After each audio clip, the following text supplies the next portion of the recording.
Hi, I'm Elimelech Evers, Hi, I'm Chaya Evers. and welcome to A Couple of Thoughts podcast. As you may have guessed, we are a couple, and we have lots of thoughts. Join us on our journey to discussing and discovering all the important things that life has to offer. Judaism, politics, education, and marriage are just some of the topics that we love to discuss. And of course, food. Welcome to A Couple of Thoughts. And welcome to our home. We are so happy to have you join us. You want to do an introduction? Yes, welcome everyone to episode 9. We're very excited actually because this is our first episode where we have a guest, and as we said in our last episode, we are inching towards talking about a little bit mental health, especially in this very heavy time for us as Jewish people, and we feel it's really, we scheduled this before the atrocities that happened on October 7th, but it couldn't be coming at a better time. So I would really like to welcome our first guest, if you can say your name. Harry. What's your last name? Dijkshoorn. I forgot it. Sorry, it's a Dutch name. And we're very happy to welcome you. And soon you'll share a bit about yourself. You're a trauma specialist, a psychotherapist, somatic experiences, the new age spiritual mental health work. And I love it. And I'm so excited for us to dig in and speak more about it. And Elimelech is going to share a little bit how he met Harry and how we came to this decision to welcome you as our first guest. I think it was a little bit over a year ago that we met at a wedding from Marvin and Kalanit in Amsterdam, and someone came to me and passed me a bag of films from the Rebbe, where from the Chabad Rebbe, and I said, okay, interesting, where does this come from? So someone pointed, it's from this and this person. So I just, at the reception, went over to Harry. I said, hi, nice to meet you. Can I ask you, how did you get like a pile of like 10, 15 videos of the Rebbe, and there's some very nice ones. And then we got to talk, and actually maybe you tell us how you got to those videos, because I think it was a very nice beginning of your journey in Israel. Yeah, that's true. And then that's how we met, and then we got to talking, and then it always stayed with me, and I saved your number in order to, I always wanted to have a longer conversation with you, so now we're actually here. Yeah. So maybe you can tell us how you got those videos. Those DVDs, Okay, very good. So anyway, lovely to be here with both of you, and I remember that conversation that we had. That stayed a very warm memory in my heart, because so in terms of the videos, the story is that you see, it was actually I lived in Israel for 6.5 years. And it was not an easy time in my life. And I was I think I told you, I was just aimlessly walking through the old city. Of Jerusalem, exactly. The old city of Jerusalem, where I lived, actually. I've lived there for several years. And I saw this little place. I don't even know why I went inside, but it looked like a public space. I just wandered inside. I saw some pictures. It pulled you in. It pulled me in. I just walked in. I can't even tell you why. And there was a video playing on a big screen, television screen. And I just sat down. There were 3 chairs in front of it. There was nobody there. I sat down, and then it was the Rebbe talking. I listened for just a minute or so, and tears started streaming down my face, and it was clear that there was a completely God-infused person who was speaking there. So I was very touched immediately by him, and then I started to be kind of a regular in that little place and watch the videos, and things evolved, and in the end I bought a whole lot of books and videos and all that kind of thing. So now we have those books and videos, and it was actually very. You still nice. have them? Yeah, we have them, but we don't have a DVD player. Because we're already advanced. Modern times. You can still buy an external one. I know. I was just saying to Mela. Because they're precious films, of him. Absolutely. They're really beautiful. My father was actually the photographer who took most of those videos. So. Really? Yeah. Incredible. Yeah. Oh, wow. So he was very close to the Rebbe. He was, yeah. Oh, wow. How incredible. Yeah. And also to the wife of the Rebbe. He helped the Rebbe's wife a lot. Oh, wow. In her old age. Yeah. My God, wow. Yeah. So I find it really interesting because you're not Jewish. No. But you saw wisdom. Yeah. And it drew you in. And I'm wondering if you could share what points of wisdom from the Rebbe do you feel was universal message for anyone? I think I can't tell you the kind of Rebbe. It was much more a direct, intuitive response, from what I said. It was obvious that he was a God-infused person, and that's what touched me.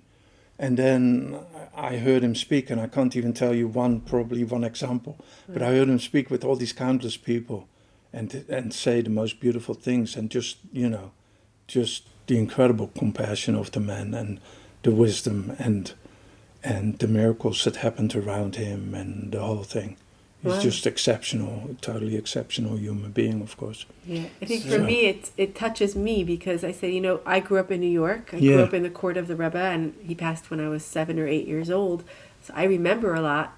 But to meet people from all walks of life around the world who have been touched by the Rebbe, for me, it's very, very touching. Yeah, because of course. It's so close to you. Yeah, it's very close to me. So of course. I find it a very fascinating story. Yeah. But then part of I think that's also where in Israel a lot of the education you got about trauma therapy you got in Israel. Yeah. So how did that? So we'll leave the part with the Rebbe behind us for a second. Then you were in Israel. You did your education in trauma. Yes. Can you take us through maybe quickly through your life, the people get to know you a little bit, and then we'll go dive a little bit deeper in the trauma therapy, and maybe we'll talk about more details. Yeah, I would love to talk about your somatic work that you do, because I find that very, as we said, spiritual healing. Yes. Yes, it touches very much on the nature of the human heart, exactly. Well, I wanted to say, the thought that came to me was my life has been embedded in trauma, as many people's lives actually are. I think, I think there is a wave of strong mental health difficulties at the moment that goes through the Western world, that has its own causes and conditions. But most people have some form of trauma in his life. So trauma actually, if it is that present in all of our lives, it must also have it must have a place. It must belong, And so my parents were unhappy parents. Well, there you go. If your parents are very unhappy, I mean, my parents, it sounds strong, but it was like that. They didn't dislike each other. They kind of hated each other. And that was a very sad circumstance to grow up in. Are you only child? No, I have my sister who's 7 years older. And did she experience it differently than you did? No, I don't think so. She ran out of the house as soon as she could. Oh, wow. It was difficult, painful. Mm-hmm. And my parents were, of course, of the generation you're not gonna separate. What would the neighbors think? What would everybody else think? Divorced? They wouldn't get divorced. Yeah. You wouldn't do that. Yeah. In that generation, you just couldn't. They were bound. It wasn't an option. Bound up. It wasn't an option. Healing and growth, it's essential to make those kind of steps when they are called for. Yeah. But my parents, they couldn't do it. And when I was 16, I begged them to divorce. Yeah. They couldn't do it. And so So that's, you see, so the bedding of trauma was already there. Mm-hmm. So What brought you to trauma work? Well, that's a whole jump. Yeah. The thing is that, I just grew up a normal Dutch kid somewhere in a town near Rotterdam. But when I was 9... That's hard enough as it is to be living close to Rotterdam. Because of the footballer. Yeah. I knew you were going to say something. But you know what? I've always been an Ajax supporter. Okay. Always. So because of Johan Cruyff. I grew up with him and he was just my idol. He was incredible. So it's good that he came to Feyenoord also. Yes. Yeah, but it wasn't my thing. No, very good. So anyway, so then how do you feel that your traumatic upbringing brought you towards actually working? Well, it just formed me, of course, as a human being. Mm-hmm. But there's something more important with that. That is that when I was 19, I had also a revelation in my own self of the divine.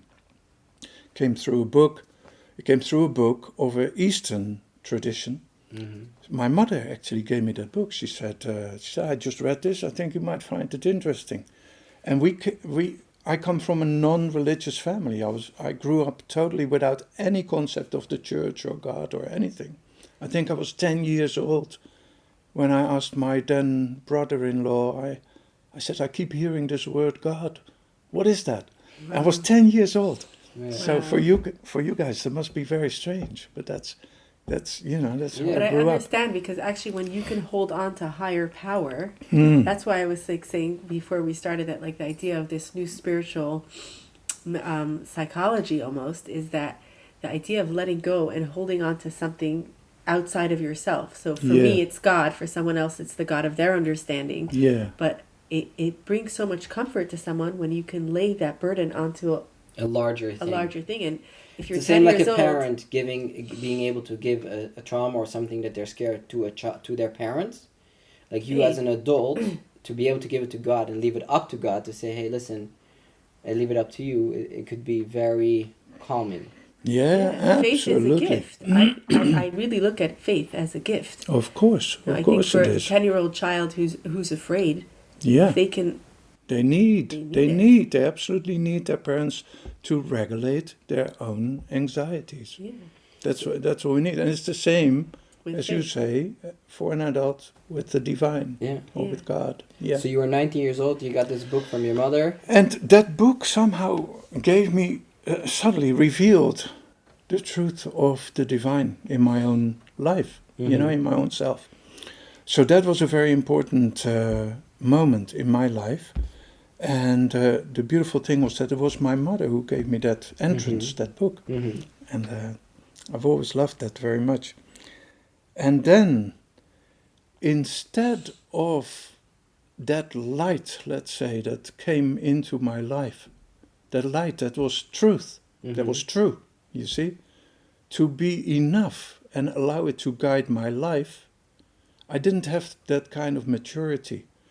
I thought, now I have to go and really work hard and fix all my shortcomings and claim that light much more fully so that I can share it with other people. Wow. So that was my my motivation. Your calling. And very much, I wanted to really draw that light much stronger into myself because I wanted to share it with my parents who had been so unhappy their whole lives. You were trying to fix your parents. Yeah, of course.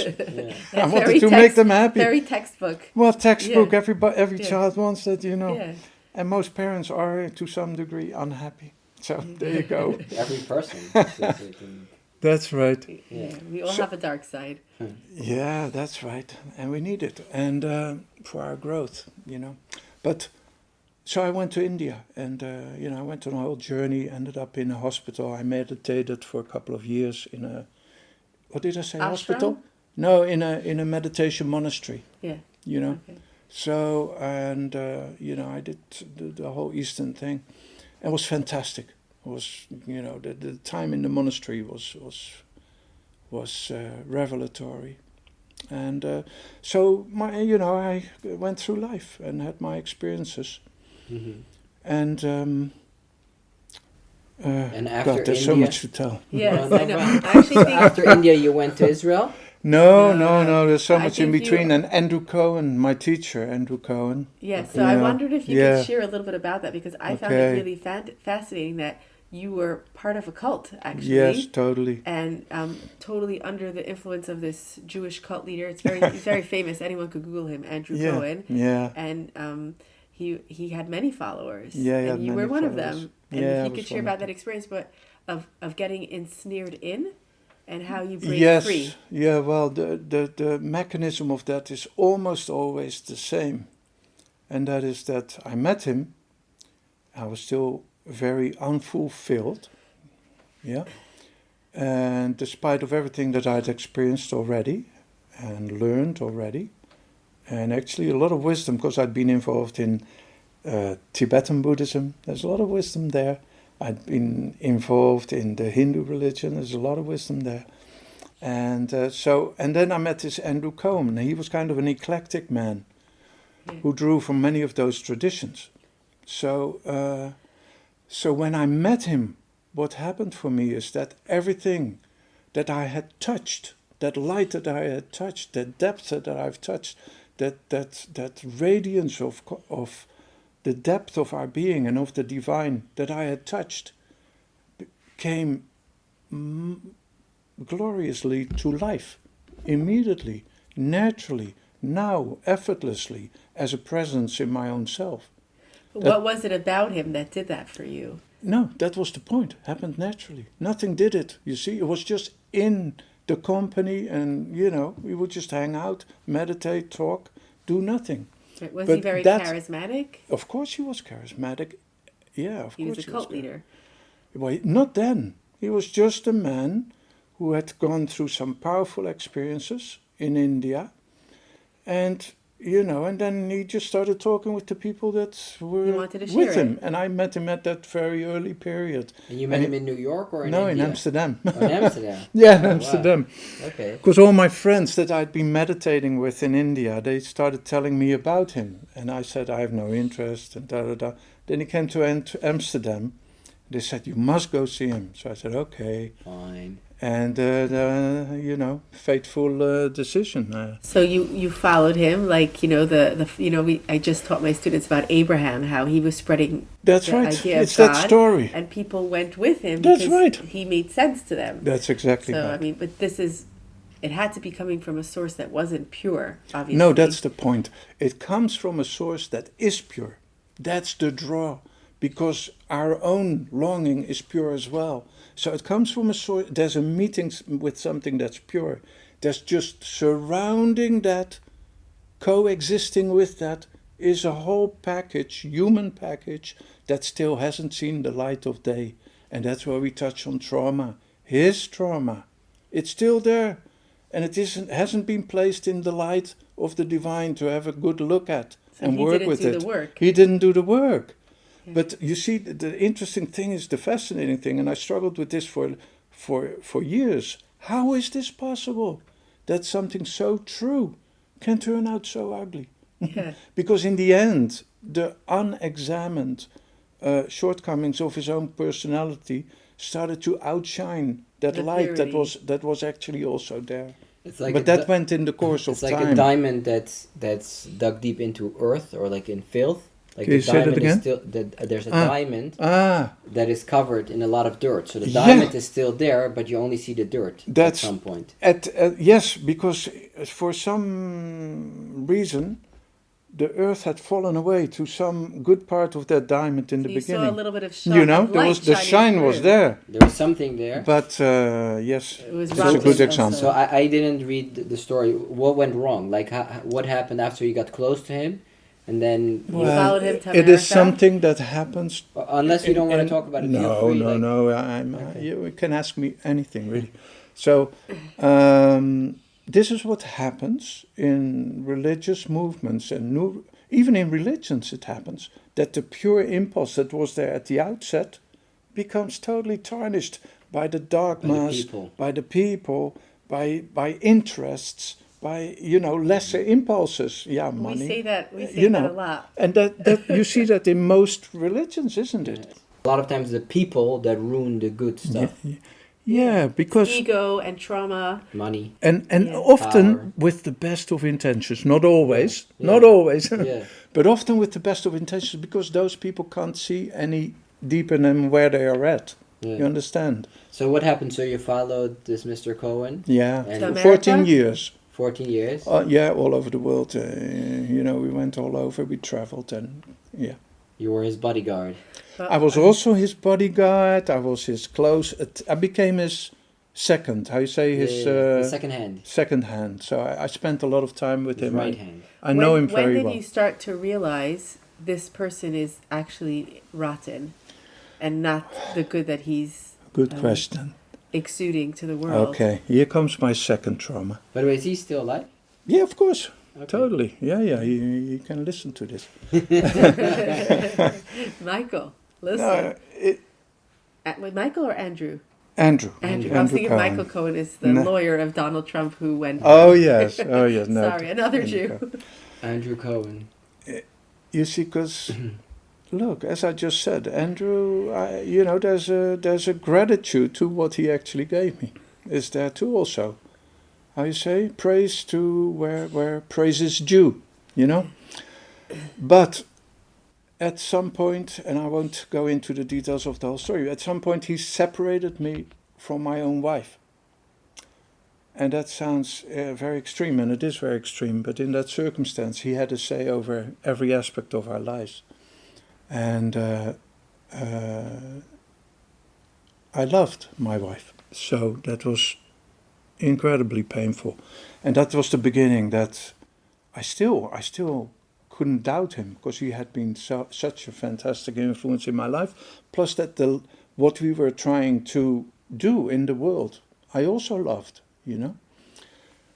But that was the beginning of the end for me, because I couldn't get over the pain of that separation, because we loved each other a lot. And for how long did he separate you from your wife? What do you mean? Like you said, you had to separate from your wife. For how long? No, that was it. Separated, gone, divorce. Oh, you had to divorce your wife? Yeah, totally separate, yeah. Oh, wow. Yeah, I know. It's intense. Okay, well, my God, that was... And after you left him, were you able to go back to your... No, because she actually stayed much longer than me in she that was situation. Also in the cult. Oh yeah, we couldn't be, you had to be married to somebody in the situation. I see. Yeah. Wow. Wow, that is very traumatic. And when did That it all, was when did it all tremendously fall apart? traumatic. Like when did it completely like 2 years end? later. 2 years later. Wow. And I couldn't bear the pain. That was it. And that pain was deep and real, my God. And so I left at some point.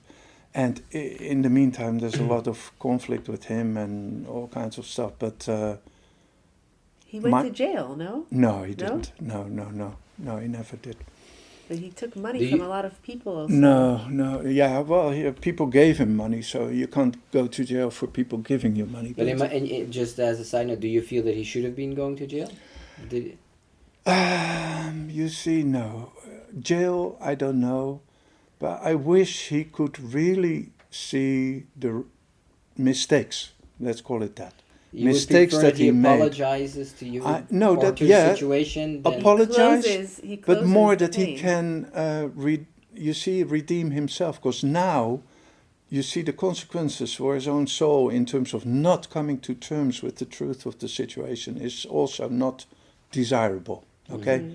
And the continuation of trauma in him will also continue. Are there people that still follow him? Or? Yeah, he has started anew. There are not people who were with him in the time that I was there. But he has started anew with the same message and a toned down approach. Okay. Yeah, I'm sure I don't think he's going to make the gross mistakes, but on a subtle level he will be still... 2.1. He what? Andrew Cohen 2.1. Yeah, that's exactly the one. So you often see that with fallen teachers, gurus, priests. You look in every tradition and you find the same principles at work. Rabbis also. Yeah, sure. I mean, we say this all the time that even growing up Orthodox, and we love where we grew up, and we Yes. love the way that we practice our Yeah. Judaism. But there have been many instances where things were pushed on us in the name of That's religion, but it was much more pushed from a power Yes. than from actually, like, for example, our kids, we want them to pray, right? They pray 3 times a day, especially our oldest son. And there could be a point where we tell them you have to pray everything in the prayer book every single morning, or it's as if you didn't pray at all. That we would consider religious abuse, because you're basically telling him you're only worthy in the eyes of God if you say every single word in your prayer book. Or you can say, listen, I know it's hard. These are the 4 important parts that you can say. Say them with concentration. Have intention when you say it. Yeah. And I feel it's also some work that we have to do, that sometimes we're like, hey, it's time for the afternoon prayer. Go do it. We're taking something that's so holy and we're turning it into mundane. We're making it emotion instead of an emotion. Yes. So it's also something that we need to be aware of as we pass on the tradition to our children, not to abuse the beauty of what they're actually doing and the intention. To misuse it, And we for sure do it sometimes. Of course. You don't agree? Do you know the delicate nature of what you're speaking about? How delicate that is. In what sense? What do you mean? In the sense, what you're speaking about is about God himself, you see. Yeah. If you want to do the right thing, God has to be there. You see, I love this prayer line that starts with Shema Israel. You see, it says listen. And it's said to those who are in a position that they are ready to listen. To what? To the most precious. That's accompanying us in this life. So what you're speaking about is to listen carefully to that very delicate line. And sometimes we do miss it, but that's natural. We're human, and that's the process of learning also. But that very delicate line of what is correct, what is appropriate, from moment to moment in our lives. And the living presence of God is the one who informs us of that. I think what could happen is that when you practice every day and you do the same things every day, exactly, that it can lose a little bit of that it meaning. Will. It so will. We as Jewish people, we need to find ways to make it have more intention. I mean, like, I'm a teacher. I teach Group 3, Yotzeles, every morning. Oh, okay. So we start the day with everyone is asked to share. What are you grateful for? What do you want to ask Hashem for? Yes. Why? I want them to think, whatever I'm going to ask for right now. So the kids have been asking every morning, please Hashem, take the war away in Israel. Take the war away in Ukraine, because we have some Ukrainians. So then when they're praying and they're saying the words, they can have in mind those things that they actually need. Yeah, that's right. So for me, it's really important that their prayers have intention. It's just not emotion. That's right. But do you suggest that they all pray with that intention then? Yeah, I say, close your eyes. We're going to start now. And we start with the Modeh Ani. We thank God for bringing our soul back. And our school actually implemented this curriculum of the older kids get a diary. And every morning they have to write something that they want to ask, something they want to be thankful for, and something that they want to compliment God, praise God. Yes. God, you are the king, you are the leader. Yeah. So that is something that, but even with this intention, it also becomes, if you do it every day, the diary, let's say. Yeah. It also becomes mundane. I know. But I think the idea of service to the... What do you think Shema means? Every day, listen.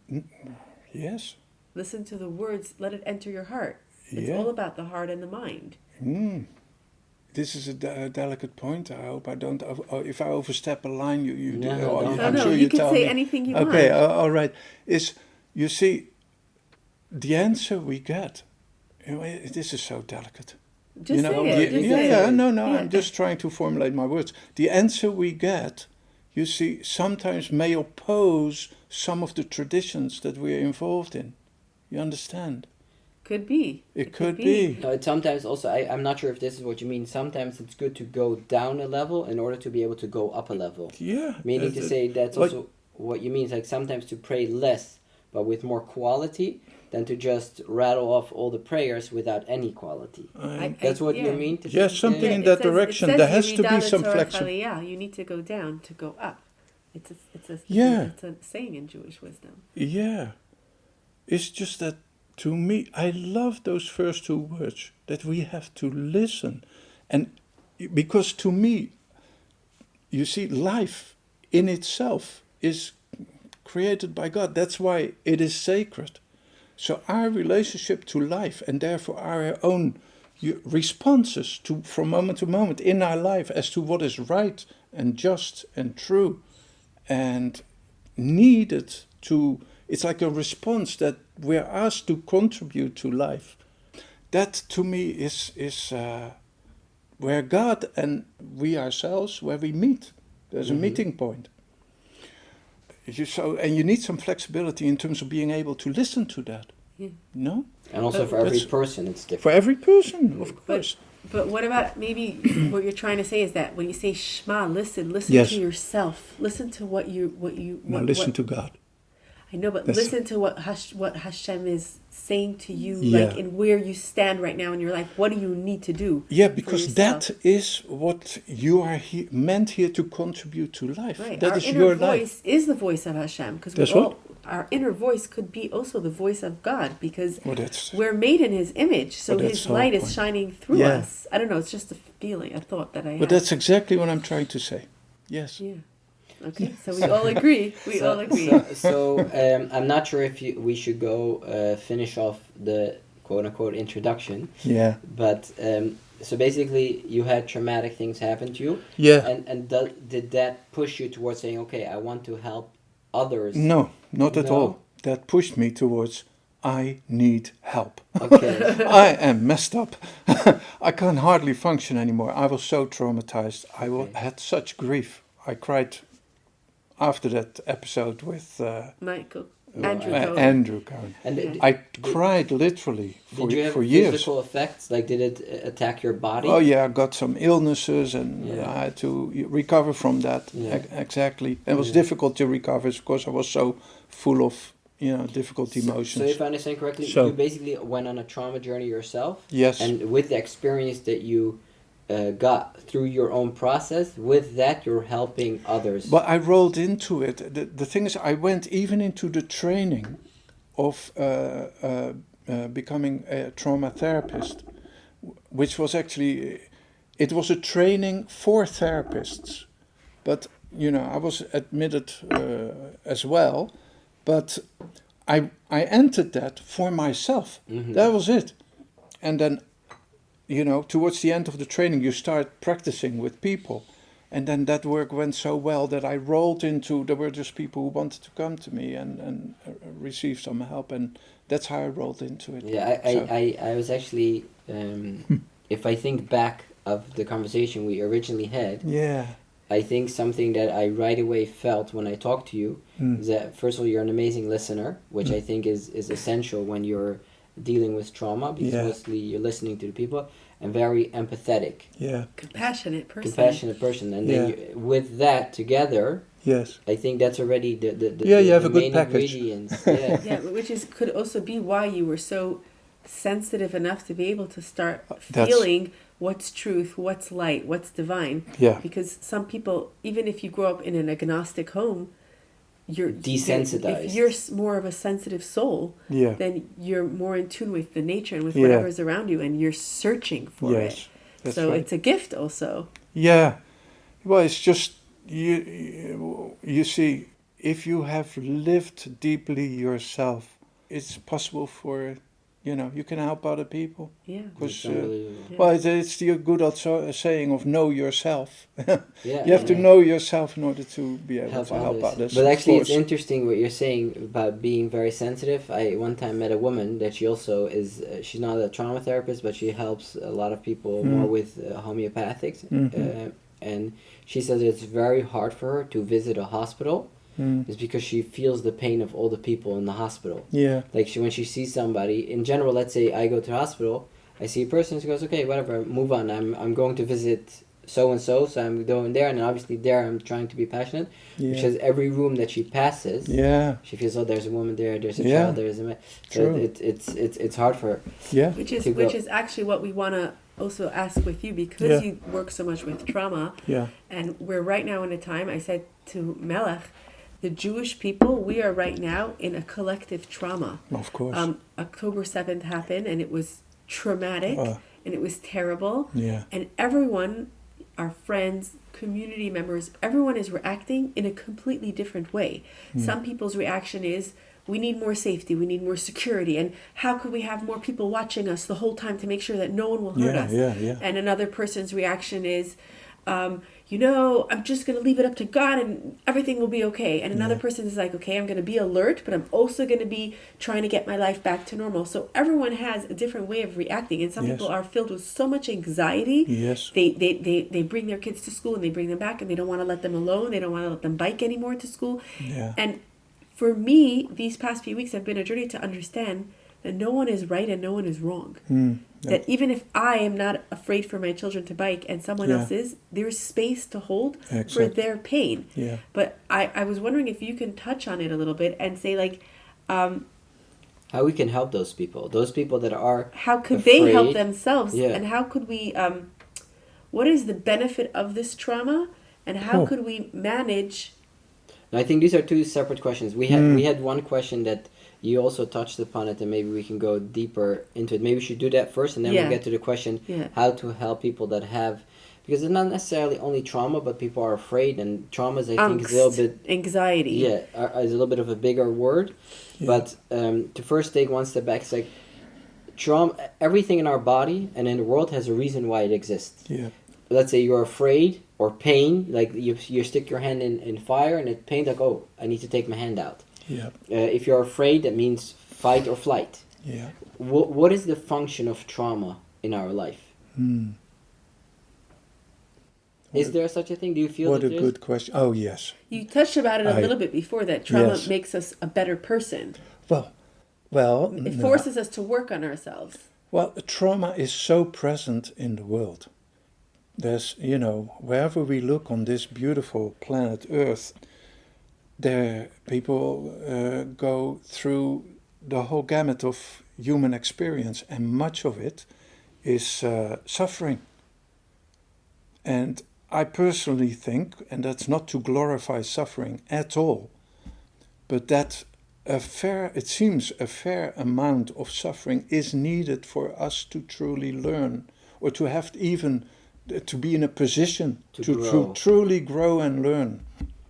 And in religious terms, to come closer to God, right? And suffering seems an essential ingredient, because otherwise we seem to fall back into just enjoying life. Everything's fine. Yes, everything's fine.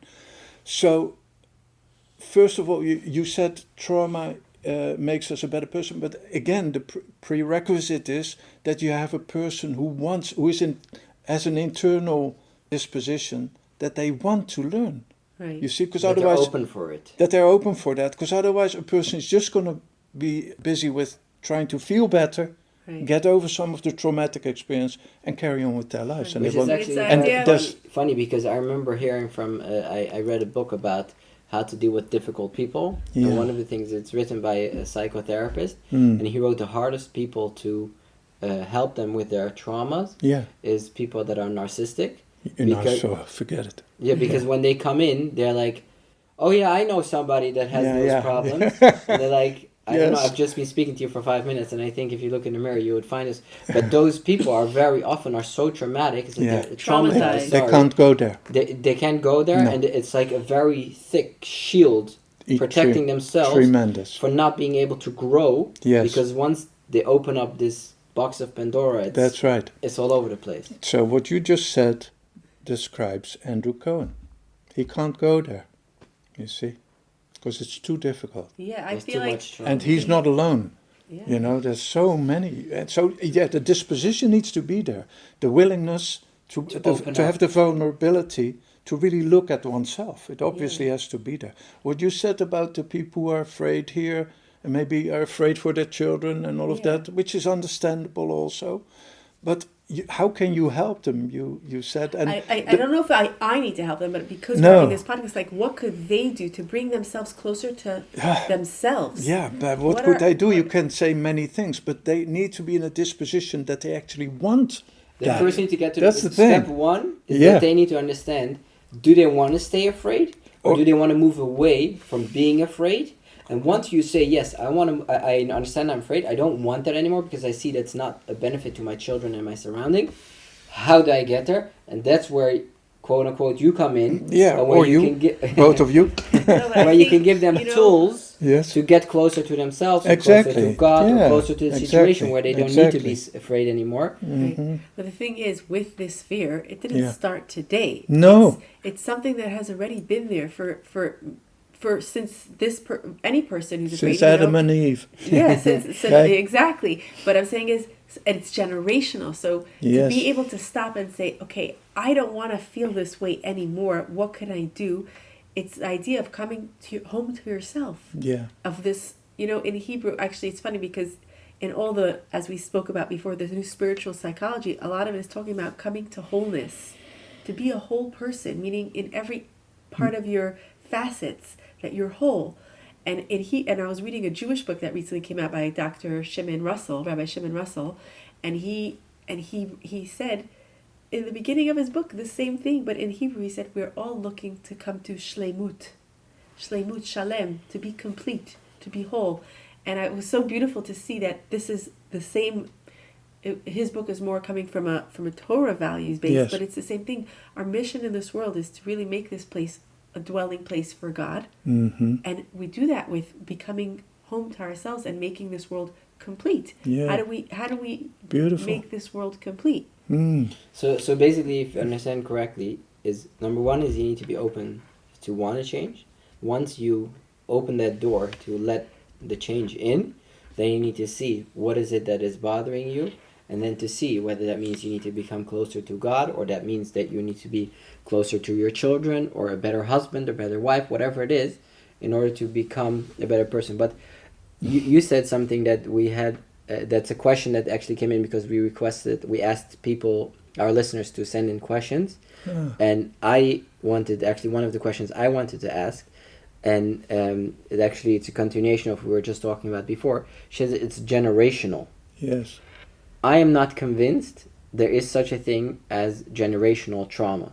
And that's actually asking you, because my question was actually more, but the thing is, there's two different things. There's trauma that gets passed down because it was unresolved, or a cycle that stops because whoever had that trauma decided, I'm not going to give it over to the next generation. And it's a decision. Yeah, so conscious or subconscious. Am I correct?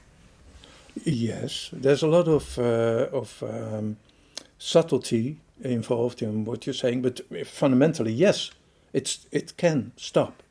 The cycle of the passing on of trauma can stop. So then let me ask you differently. Yeah. Is trauma passed on in the quote-unquote genes, in the genetics of a person, or is it something that is psyche.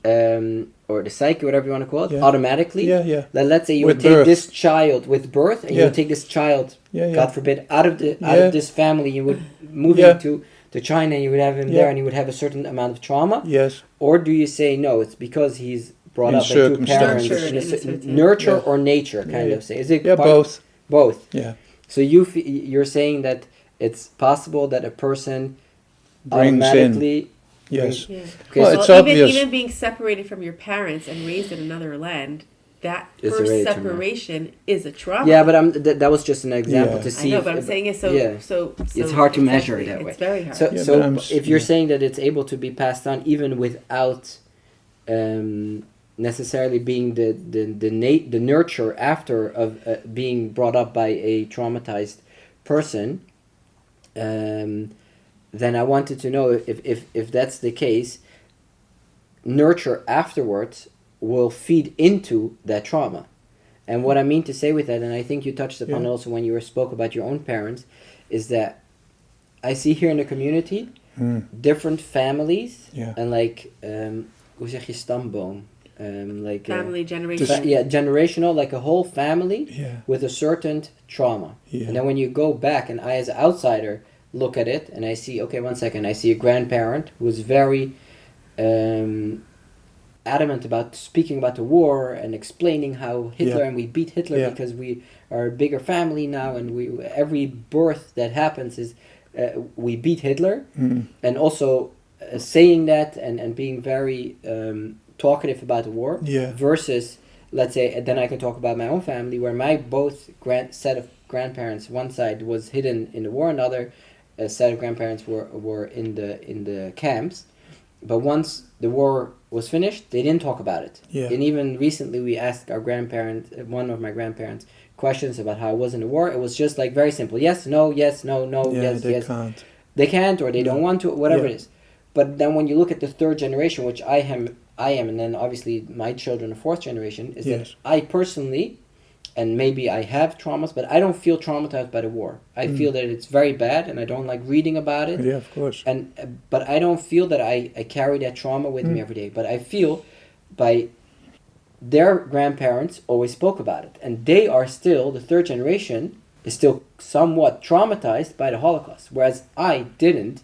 At least I don't feel that I'm traumatized by Holocaust. So what do you advise? Because on the other hand, there's also a benefit to this grandparents talking about it, because we don't want to forget, and the grandparents wrote a book, and they're giving lectures, and they want to teach the next generation that this is a terrible thing, which should never happen again. Yeah. So how do you find the right balance in one hand, giving it over and not being overly too much? Whereas, because I think I think you said about your wife, maybe it was before we started recording, your wife's parents, who were also in the war, said, you know what, we just want to enjoy life. Yeah. And then I'm not sure if your wife, as a second generation, also gives that over to her children or to next generation. No. You feel also she's traumatized by the war? Well, of course. She carries that heritage, of course, but not in that way as her parents did. She's much more thinking and feeling person. Okay. Yeah. But that's because her parents made the choice to enjoy life. Yeah. So, but what I'm trying to say is, like, what is the best way? Let's say we're now in a trauma, and let's take for instance what Chayla said, that we are now in 1938 or 1945, and the war is done. We'll fast forward 4 or 5 months from now. Let's hope tomorrow the war is over, and we experience something very traumatic. Or people that were abducted and are sitting in Gaza right now, and what is the best way for them to, in one hand, deal with their trauma, but also to prevent from their second, third, fourth generation? To stop the cycle. My God, what a question. Yeah. I mean, what's the best way? There's only one best way. Shema, Israel. Really. Wow. There's only one way.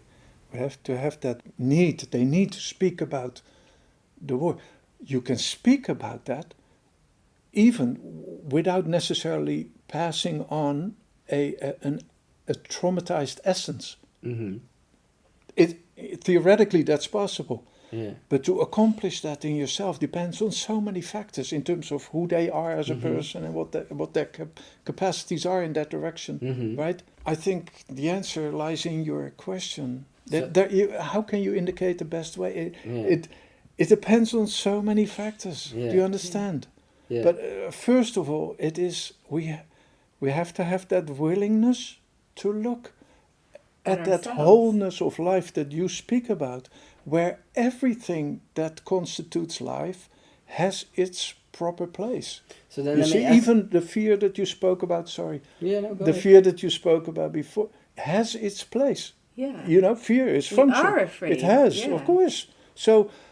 But how not to you see that fear governs our life in a way that is not helpful. You know, it's all so delicate in terms of finding. That's why we need to listen. That's why that prayer is so beautiful. Shema Israel, Adonai Eloheinu. You know, we have to listen to God, and we cannot move our way away from our own nature, our given nature, like what we said with birth. People come in with a certain nature. Part of that might be traumatized. Yeah? Right. But that's our working field. We cannot move away. So there's the honesty that we need to have to ourselves with the willingness to really look and listen. You know, that shows the way. It shows the way for you, what the proper action is for you to do in relation to all these issues that you mentioned. Mm-hmm. It's for each person. That's such a personal thing. Yeah. That's sacred. Do you understand? Yeah. That next step is a sacred thing that's given to you. So then I guess more what I would not want to say, but like what is important is that which whatever choice you're making, that it could have a consequence for the next generation. So if you are very involved still in the Holocaust 70, 80 years later, that could mean that your children, grandchildren, and then see how you can do that in a way where it doesn't affect in a negative way the next generation, but only in a positive way. But I had one more question I wanted to ask, because the Shema Yisrael, Hashem Elokeinu, Hashem Echad that you were saying, are you saying that in order to get rid of your trauma, it's almost essential to get closer to a higher power? Or is it something, let's say, that someone... No? No. Just needs to... Again, if you are of that kind, that the divine is present in your being. For some people, there's a barrier. Inclined. No, not everybody's spiritually inclined. That's exactly right. Mm-hmm. So if you are of that kind, it will work in your life. Mm-hmm. So I can't see that trauma particularly helps in that direction. It's God-given. Right. What you are speaking about is God-given. But is it possible that even people who are not spiritually inclined, not everyone feels or is connected or in touch with that divine part of themselves? Even people who are religious and do the mitzvot and practice every day could be extremely disconnected to this part of Hashem. Of course. The thing is there a way for people who are not so spiritually inclined to still lean into faith when anxiety is taking over? Like what's our steps that those people could do? Even for myself, as someone who worked a lot through anxiety from a very young age, I think we spoke about it in the last podcast. Someone that I came to realize that anxiety is control. You are trying to control whatever is going to happen to you, a big part and of as it. soon as you can't realize that you can't control, that's when you start to get panic attacks and shortness of breath or whatever it is, because you feel pain in your back.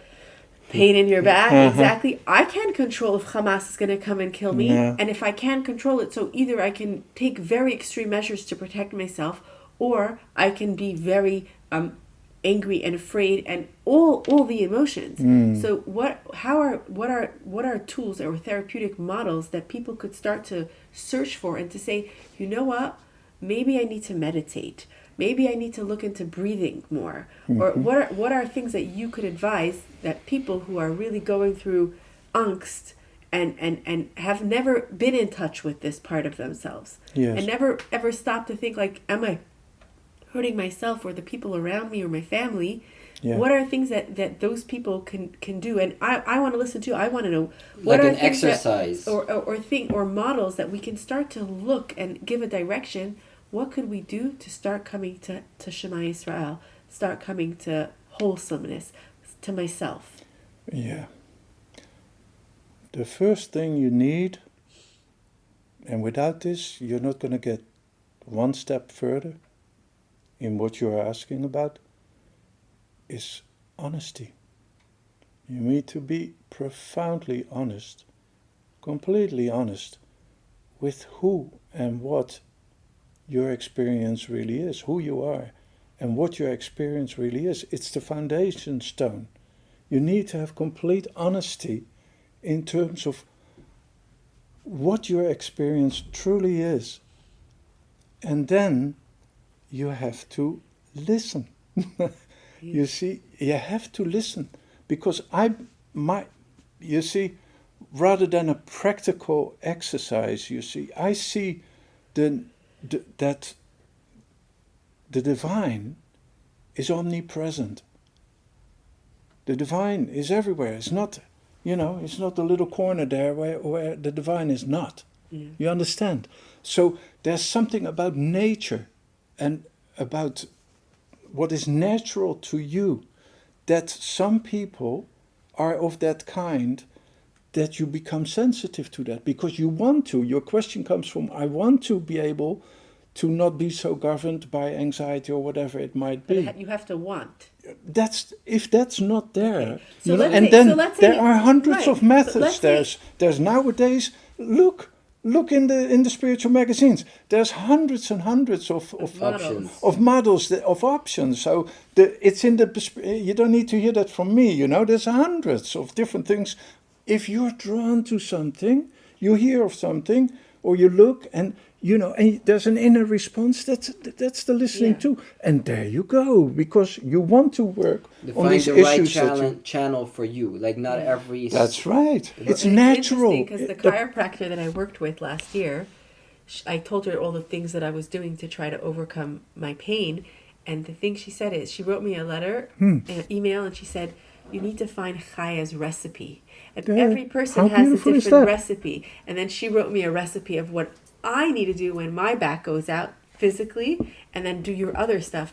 And she literally, the email is titled Chaya's Recipe. So she really understood that for every person, healing is something else. But I think from what you said, there's the first step is the honesty to say, I'm in trouble, I need help. And number 2, to say, okay,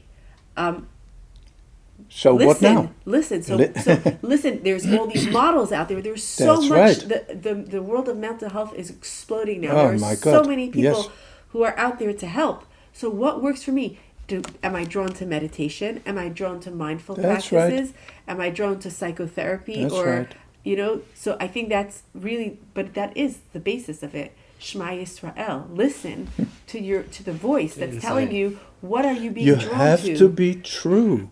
You see, the truth will set you free. Another of those quotes, famous quotes, it's the truth that will set you free. That's why you need that honesty. You have to be faithful to yourself. Because there's a point in each human being that is sacred. It's where God meets us. You see, you have to be true to that. You have to respect that in every possible way that you can. Because otherwise you'll walk a path that is that goes a little bit askew from this particular place in your own self. And you betray your own self. And you betray, these things are delicate, but you betray God. God's presence in you, you see. So you see how beautiful this is? Yeah. And how simple? There's no complexity here. There's just this listening. The echad. That's right. That's right, the wholeness, the echad. Oneness. That's right. The unity. There's a unity here, and it's in each human being. So let me ask you, so what's somatic work? I thought. Somatic work is that look, in our society, so many people are completely cut off from their physicality. Yeah, they're not in touch with themselves. In a real way. Yeah. So the somatic approach is simply that we include that we make people sensitive to their own bodies. Yeah. When you do that, you give them an entirely new field of information. That they weren't in touch with before. That they weren't in touch with before, because it was all they're just, the boundaries are here in front of their own head. You see, it's all thought. Yeah. And, the body keeps the score. That, Bessel van der Kolk's book. Yeah. So this work is particularly... it works from that kind of framework that we have to include the body, and what that does for most people is quite remarkable. But I think also somatic work is asking you to scan your body and see where do I feel pain, not only physical, like emotional pain in my body. Sometimes you could feel it in your stomach, you can feel it in your legs, you can feel it anywhere, and then you start to unravel where is this pain coming from? People who, I've read in the book From the Body Keeps the Score by Bessel van der Kolk, there were people who were really how do you say it? Already stage 4 dying. Or really dying, and they start to unravel doing this deep somatic work. Yeah. And they actually got better. That's right. So I think the message that you're trying to say is that look inside and say, and I think because we don't talk so much about mental health in our communities, the idea of looking inside and talking about it also is very frightening. It's not something that people are used to. And I was telling this to Malach yesterday. For example, I was talking a few years ago, I was talking to a friend who had a baby, and she said, I'm having, I don't know, something's wrong with me. And this was 6 or 7 years ago, and I had just started to realize that I had a postpartum depression after my first child that I did not address. Yeah. That I didn't address because whoever I told that I wasn't okay, they said, it's baby blues, you're fine, stop thinking. And only when I started to realize, no, years later that I wasn't okay because there were certain thoughts that I had which are very textbook postpartum depression. Yeah. Fear that what if I do this to my baby? Those are things that is textbook. Yeah. And so I said to my friend, I said, you don't have to be ashamed. You have all these No. hormones that That's are trying right. to balance themselves out. That's right. You need to go speak to someone. You need to go get help. And it's not embarrassing. And she was so relieved that I was able to openly talk to her and tell her that it's okay. Because no one talks about it. No one says that it's okay. That's right. And that you could be imbalanced after you have a child. There's postpartum anxiety. There's postpartum sleep insomnia. There's so many things. So I really feel that if just the accomplishment of us sitting here today could tell someone to say, stop for a moment and say, maybe I need help. Maybe correct. I need to think. There's nothing wrong with it. No, it's something so right with it. Yeah. I think you say that beautifully. Yeah, I think even me and Melech differ because I'm someone who's very involved with the new spiritual mental health because I actually really, really needed it. So it's something that I very well read about. And then Melech, like I felt like for me, meditating is something that really helps me. And for him, I think he'll start laughing if I tell him to meditate with me. Yeah. But I'm like, everybody is different. Yeah, so he That's has a the completely thing. different way. Yes. He doesn't carry the trauma that way I carry trauma. Yeah. So, but I sometimes And also, laugh. look, we're speaking a lot about trauma, but bringing a person in touch with their body also is a source of starting to actually simply feel everything that's good. You see, the beginning of a somatic session is always, are you sitting comfortably in the chair? Well, are you sitting right now comfortably in your chair? All of a sudden you start to think about it. Exactly. Yeah. So are you sitting comfortably? I'm asking. Yes, I am. You are? Yeah. Are you, there couldn't be more comfortable? Yeah, now I'm more comfortable. So you see, that's because almost always people go, they change a little bit. And then you say, God, why didn't you sit so comfortably in the first place? I want my voice to project to the microphone. Yeah, there's always something. Yeah, so, already my shoulders went down. I feel loose all of a sudden when you ask such a question.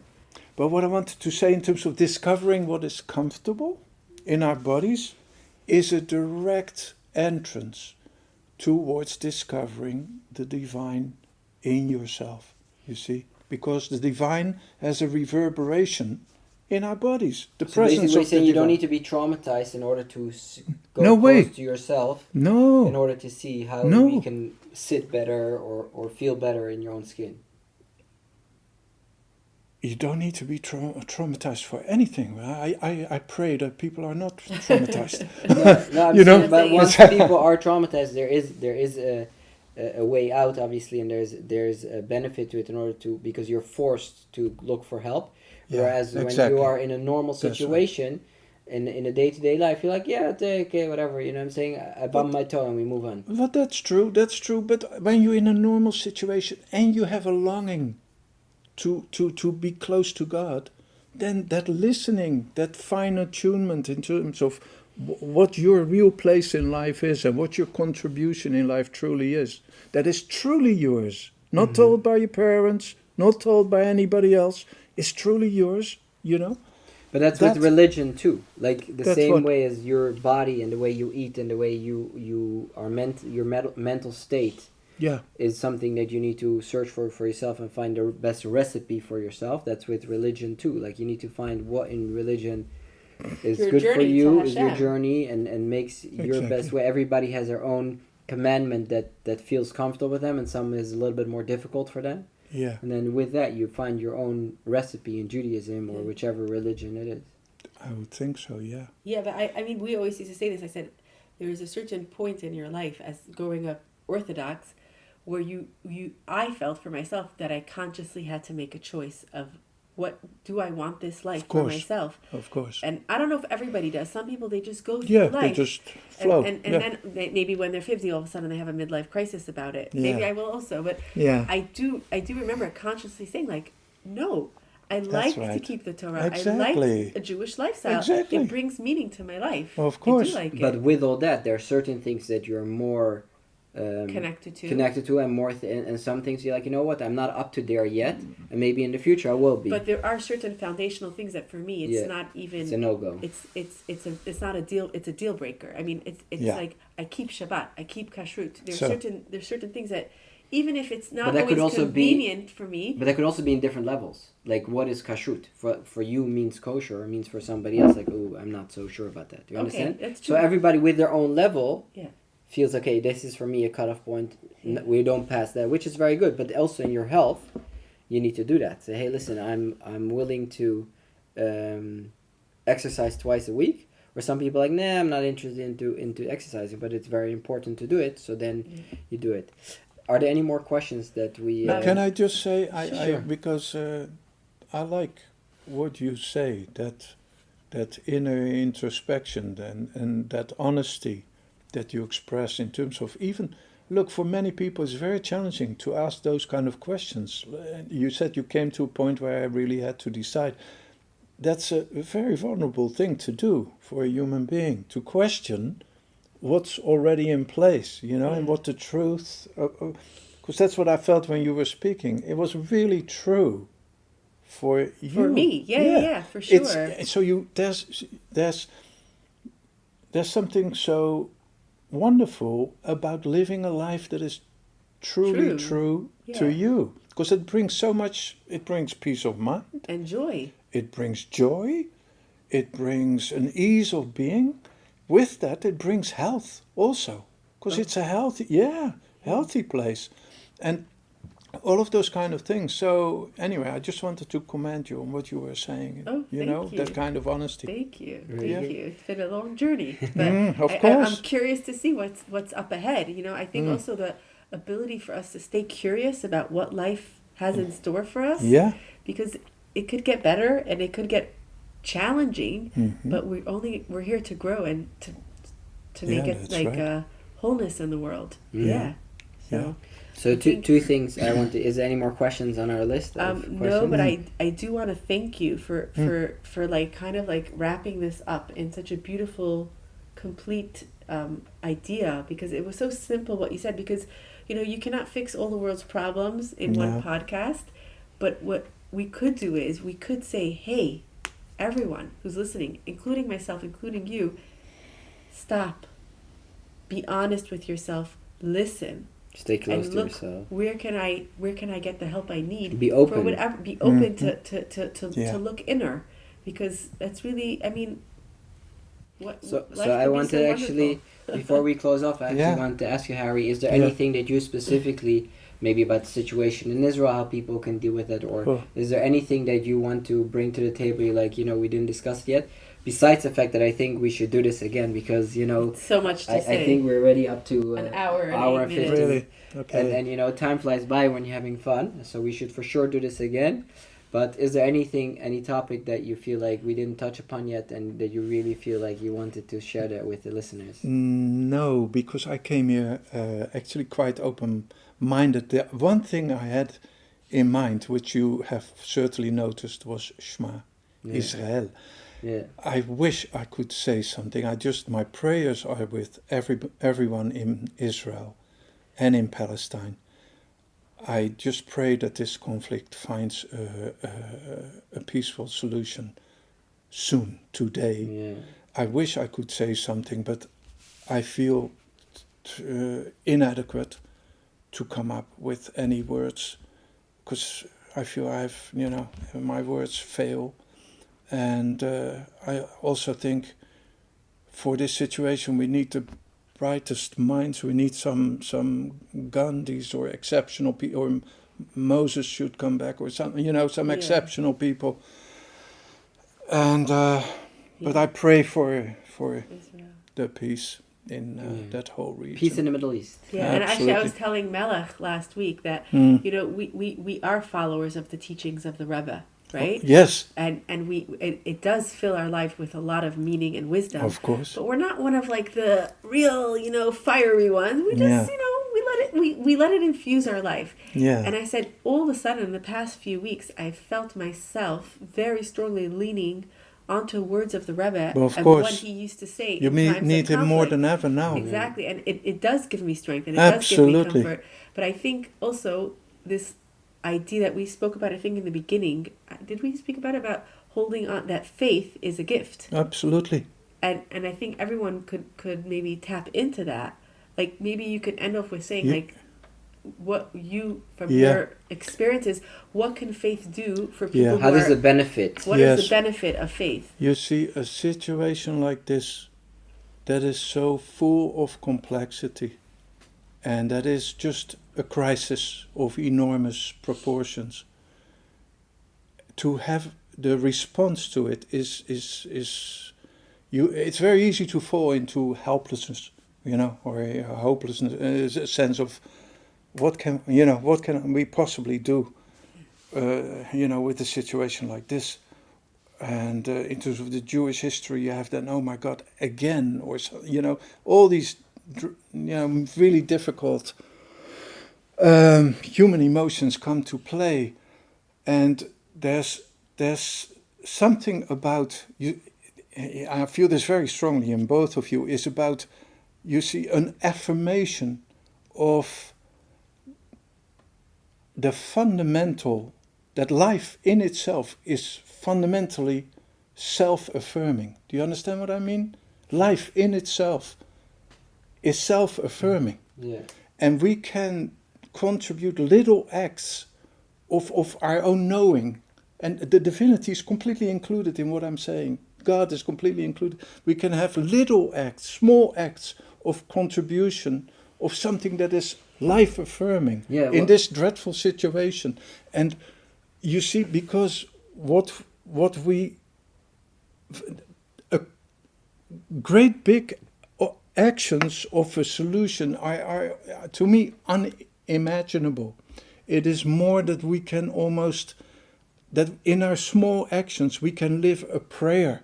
You see, we can live a prayer, and that's, I think, the most valuable thing in terms of what we can contribute. It's very interesting that you say that, because one of my kids came to me that they started to say this the Tehillim, the Psalms from King David, and they're reading it in school because they're praying, and it's these small prayers. And this child told me, I felt last week when I was saying it, I felt for a few minutes I was really focusing that my prayers should go to help in the situation, and I all of a sudden felt myself lifting. Wow. And it was such a strange feeling. Wow.